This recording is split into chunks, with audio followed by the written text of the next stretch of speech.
మీకు స్టోరీ చెప్పాలా మంచిది. ఒకరోజు ఏమవుతుందట అంటే ఒక ఆయన బజార్కి వెళ్ళి ఇంటికి వస్తుంటాడు అనమాట.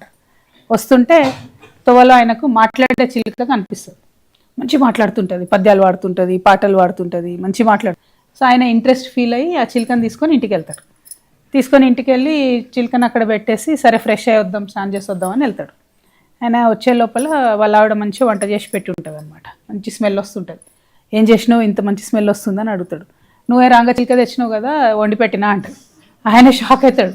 ఒకసారి అది మాట్లాడే చిలుక అట్లా ఎట్లా వండి పెట్టినావు నువ్వు అంటే ఆమె అంటది, చూడబ్బా నువ్వు మాట్లాడే చిలుక అంటున్నావు కదా, మరి పంజరంలోంచి నేను బయటికి తీసిన అప్పుడు మాట్లాడలేదు, దాని రెక్కలు ఇరిచి కట్టిన అప్పుడు మాట్లాడలేదు, మీద కత్తి పెట్టి కోస్తున్నా అప్పుడు మాట్లాడలేదు, నాకు మాట్లాడే చిలుకని ఎట్లా తెలుస్తుంది. మరి మాట్లాడితే టైంలో మాట్లాడితే ప్రమాదం నుంచి బయటపడేది కదా, అర్థమవుతుందా? టైం అది మాట్లాడితే ప్రమాదంలోకి వెళ్ళి బయటపడిపోయేది.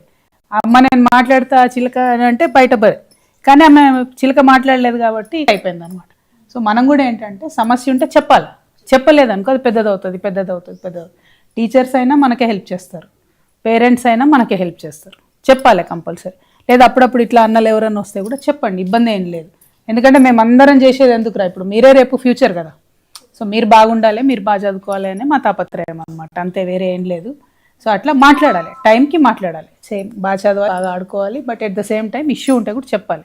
చెప్తేనే అందరికీ తెలుస్తుంది అనమాట. అట్లా భయపడద్దు, అర్థమవుతుందా?